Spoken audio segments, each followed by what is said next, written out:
Gloire à l'Éternel des armées, alléluia, bienvenue à une minute de prière de ce lundi 15 décembre 2025. Le Seigneur a mis en mon cœur le désir de partager avec vous ce passage de 1 Pierre chapitre 4, le verset 1 que je lis au nom de Jésus-Christ.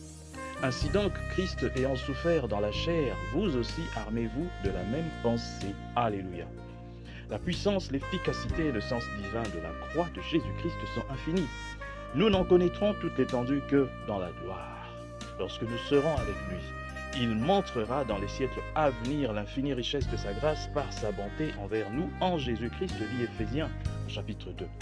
En nous disant « Armez-vous de la même pensée », l'apôtre Pierre est inspiré à nous montrer un aspect vital, actuel et bien béni de la puissance de la croix. La croix est comme une arme spirituelle que la foi emploie et fait valoir contre ses trois ennemis. Ça veut dire le monde, la chair et le diable.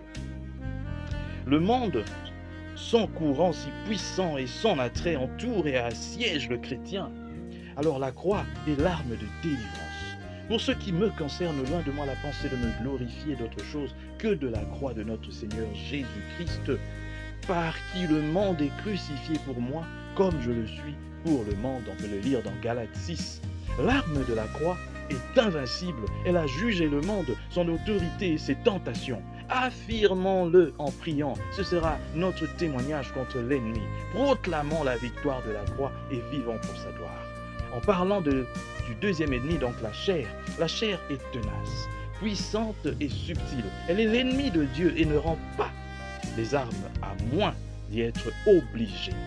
Notre Sauveur, qu'a-t-il fait pour nous en délivrer? Ceux qui sont à Jésus-Christ ont crucifié la chair avec ses passions et avec ses désirs, nous dit Galates 5, 24. Armons-nous de cette pensée. La croix proclame notre affranchissement de la puissance de cet ennemi vaincu et crucifié. Employons cette arme au moment de la tentation, elle est effective.